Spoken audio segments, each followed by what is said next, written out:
Et c'est l'heure à présent, et comme chaque jour du focus, alors qu'à La Haye, l'ancien président ivoirien Laurent Gbagbo est en train d'être jugé pour crime contre l'humanité en Côte d'Ivoire, la crise post-électorale est encore très présente dans les esprits. Durant les violences, de nombreuses familles ont été séparées. Ainsi, 1200 mineurs se sont retrouvés seuls dans des camps ou des villages du Libéria.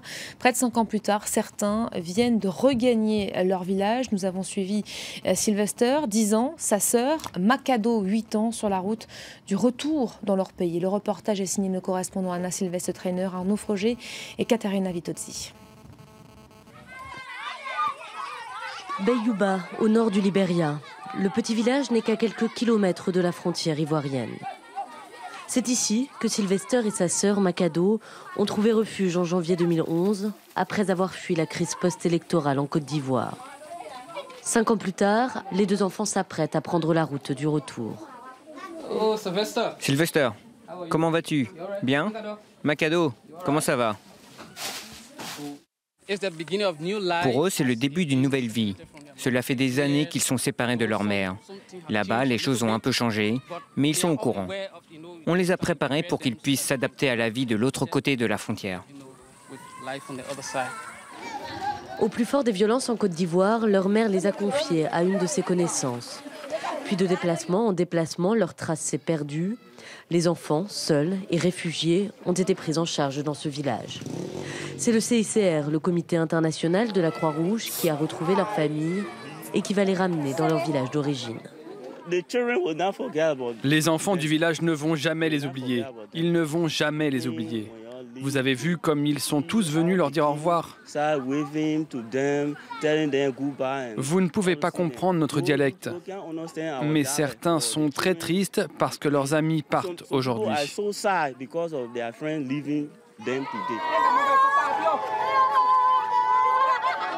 De Beyouba, le convoi se dirige vers le sud-est. C'est à Floleu, en Côte d'Ivoire, que les deux enfants sont attendus.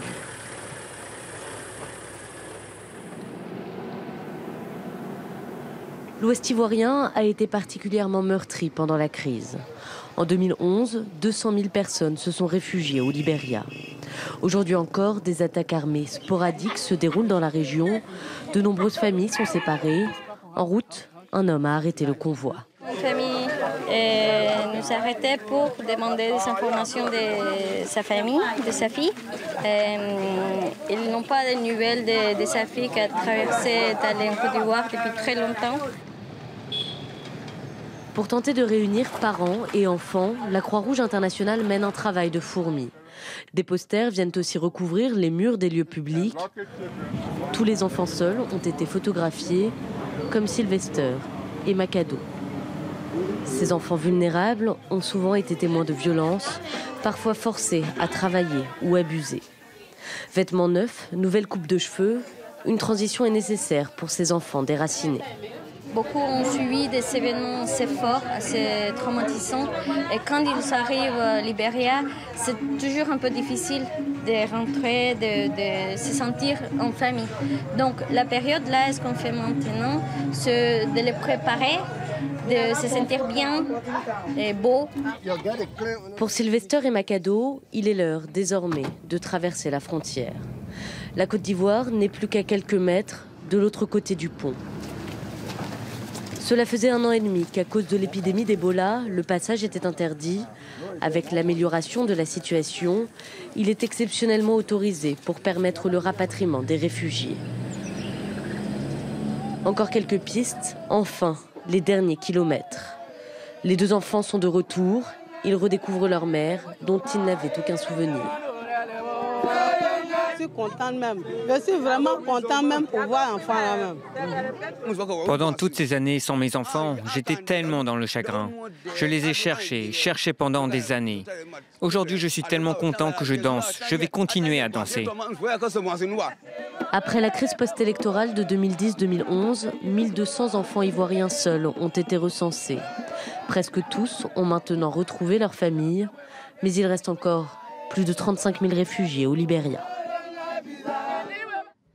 On revient sur ce dossier avec notre invité du jour, Leslie Varenne. Bonjour. Bonjour. Merci d'avoir accepté l'invitation. Vous êtes directrice de l'IVRIS, l'Institut de veille et d'études des relations internationales et stratégiques. On vient de voir le cas de ces 2 enfants qui rentrent au pays 5 ans après leur départ, 5 ans après leur fuite des violences finalement. Qu'est-ce qu'on sait au juste de ces mineurs qui ont fui, qui ont rejoint notamment le Libéria ?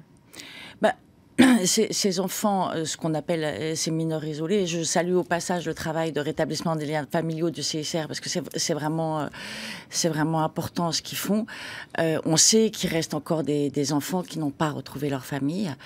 En Afrique, en général, c'est pas si grave. C'est très très grave. Mais les liens familiaux sont pas les mêmes que. Non, c'est très très grave au niveau psychologique. Mais sauf que ils sont pas perdus dans la nature. Il y a toujours quelqu'un qui les récupère. Mais n'empêche que la blessure et le traumatisme psychologique sont aussi importants que partout ailleurs. Donc, on peut pas considérer que c'est des mineurs isolés puisque une famille va les récupérer ou des voisins, des voisines. Mais en tout cas, c'est des drames épouvantables et il en reste pas mal. Il y a des cas surtout des cas au Libéria de parents dont les enfants sont restés en Côte d'Ivoire.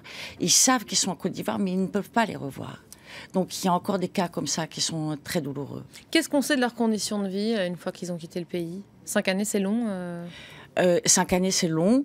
D'ailleurs, c'est très surprenant que ça ait pris 5 ans et qu'il y ait encore, d'après mes chiffres, c'est assez difficile d'avoir les chiffres parce que les chiffres du HCR sont pas toujours, le HCR ne comptabilise pas tout le monde, mais il y a encore à peu près 100 000 réfugiés 5 ans après.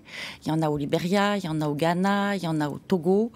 Au Togo, c'est les moins nombreux, mais c'est encore énorme pour la Côte d'Ivoire, pour un pays 5 ans après, c'est difficile. Hein. On évoquait le nombre d'années, ça fait 5 ans déjà. 5 ans. Pourquoi ça prend autant de temps finalement ces retours au pays ? Pourquoi les enfants ne retrouvent-ils pas leur famille ? Ça prend du temps parce qu'ils n'ont plus de maison, leurs maisons sont occupées, donc comment rentrer ? Et il y en a qui sont rentrés du Libéria, et puis ils rentrent et ils sont obligés de repartir parce qu'ils n'ont plus leur terre, leurs maisons sont occupées, et tout ça c'est une volonté politique, ça n'a pas été réglé.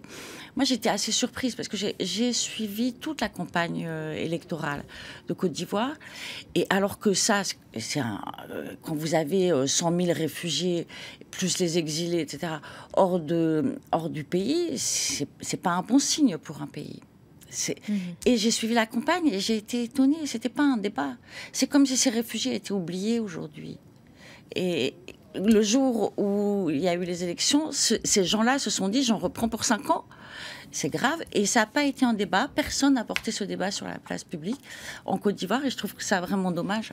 Ça veut dire quoi ? Ça veut dire que le pays est loin de retrouver sa stabilité Tant qu'un pays a autant de réfugiés, que des gens vivent encore dans des camps sous des tentes du HCR, c'est pas un pays qui va bien. Ça, c'est évident. En plus de tous les autres problèmes sécuritaires, sociaux, économiques, politiques, c'est pas un pays qui va bien. Il y a une actualité qui a été particulièrement suivie ces dernières semaines, évidemment, c'est l'ouverture du procès de Laurent Gbagbo devant la CPI fin janvier. On a vu les Ivoiriens arriver au poste de télévision. Ce procès, il présage quoi pour l'avenir Je vais être un peu dure, mais rien de bon. Parce que tel que se déroule le procès, il présage absolument rien de bon. D'abord, la CPI ne juge qu'un camp. Donc, il y a la moitié de la Côte d'Ivoire qui regarde ce procès avec ses propres blessures, puisque des atrocités ont été commises par les 2 camps. Et la moitié de la Côte d'Ivoire qui a ses propres blessures regarde ce procès. Elle pense quoi de ça? Donc déjà, ça c'est le problème et le problème principal. Après, la façon dont est mené le procès à la CPI. La CPI s'est excusée hier pour l'identité de témoins qui aura été divulguée. Ça paraît assez fou, ça. Non, mais c'est pas un sujet drôle, mais il faut en rire, quoi. La CPI divulgue le nom des procès. Hier, le procès a été suspendu parce qu'il y avait une attestation qui était fausse. Enfin, c'est vraiment un travail d'amateur absolument incroyable. Ils font l'enquête avec les témoins. C'est du jamais vu. Et c'est une justice internationale. Non, ça, c'est pas possible. Et je sais pas comment ce procès va pouvoir durer 3 ans. Ça veut dire que les critiques qui sont émises aujourd'hui en Côte d'Ivoire, notamment, elles sont justifiées, les critiques à l'égard de la justice internationale? Oui. oui, il n'y a aucun doute. Mais moi, ce qui me pose le plus de problèmes maintenant, avant, on était sur la légitimité de la CPI, et c'était le point focal, comme les chefs d'État africains l'ont fait à l'UA, la CPI ne juge que des Africains, etc. Maintenant, moi, je ne suis même plus sur ce débat-là. Je suis sur un débat, est-ce que la CPI a les moyens juridiques, matériels, administratifs de rendre la justice? On s'aperçoit que non, c'est une farce qui est en train de se préparer sous nos yeux. Et c'est pas bien pour la Côte d'Ivoire parce que ça ravive justement ces tensions. Il n'y a pas eu de réconciliation nationale.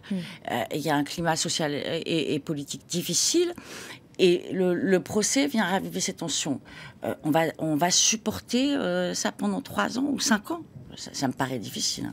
Ce sera le mot de la fin. Merci beaucoup Leslie Varenne d'avoir été notre invitée. C'est la fin de ce focus. Vous restez avec nous. On se retrouve dans quelques instants pour la suite de Paris Direct. À tout de suite.